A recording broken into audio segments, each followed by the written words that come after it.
Hey everyone, happy Friday. Hopefully you are having a fabulous day today. We have 3 big things that I'd like to go over with you, and this should only take about 4 to 5 minutes. And please be using your listening ears because yesterday some of you, as you know, did not listen closely, and as a result, you didn't quite follow the directions in the video. I will remind you about positive reports for your roadmap. We talked yesterday about if your name is written down for being hardworking and just an overall great student, that your car will move forward for every student named. And then if there are students that are named for having behaviors that are distracting, you will move back. Okay?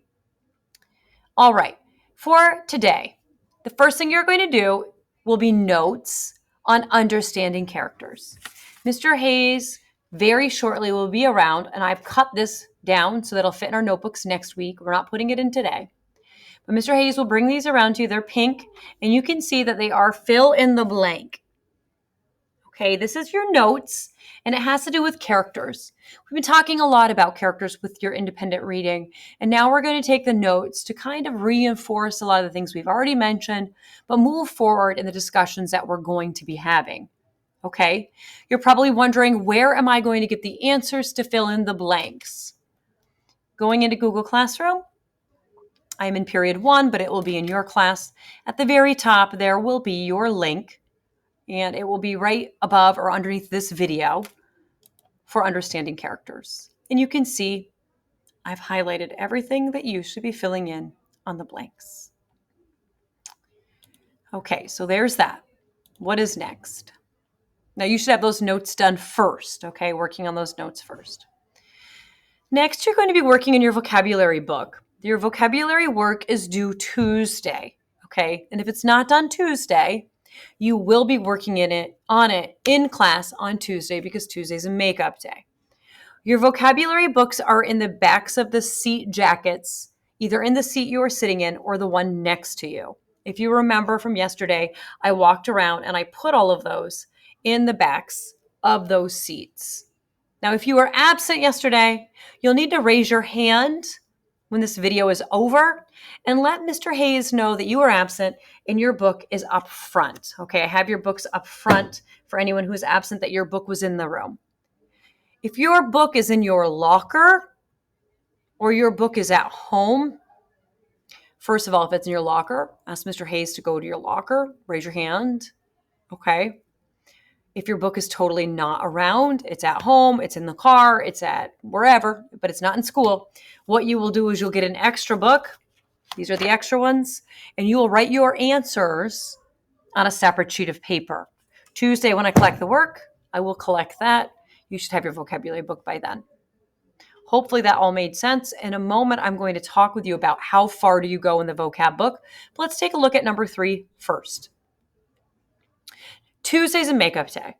If you're behind in anything, you didn't take the quiz, you haven't done the pet project, you never did the grammar activity, you haven't done reader response number 3, you didn't finish the notes from today, you were absent today, then you are going to make up work. Okay, you'll be back with me. That's why the table's in the back of the room. You will be back there with me, and I will be back there grading vocab, and you will be doing the work that you need to do. Everybody else, if you're all caught up with everything, you will be playing a game, a board game with another person, with a couple people. Okay, so that is Tuesday. It is what we call a makeup day.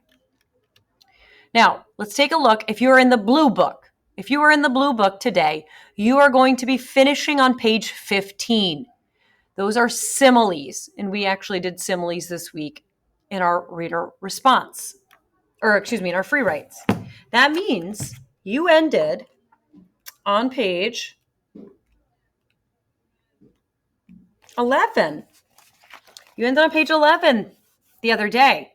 So you've got to do 12, which is completing the sentence. That's a little harder. If you're struggling, do a best guess.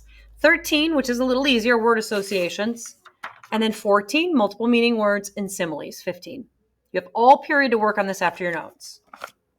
Okay, so you're finishing on 15. If you're a blue book person, you can go ahead and stop the video now because you are finished. Orange book people, follow along. If you are an orange book, you are going through page 21. Now, I believe you ended on 19 at the top. That was antonyms. So you've got to do below antonyms, filling in the blank, and filling in the blank ends, as you can see up there on page 20. Now, there are 20 blanks and you have 20 words. Each of your words will get used once. If it is easier for you to rip out your words from the front of the book, your definitions and your words, so that you've got them right handy, just go ahead and pull those right out. That's fine. On the bottom of page 20, if you look at the screen, you see I crossed off where it says writing words in action. It's an essay. You don't have to do that. So go ahead and cross it off right in your book. And then you will do page 21. That goes with this unit. 5 multiple choice. All right, everybody. That's it for today. Thanks so much for joining me on this video. Get working. Get a good report. I'll see you guys on Tuesday.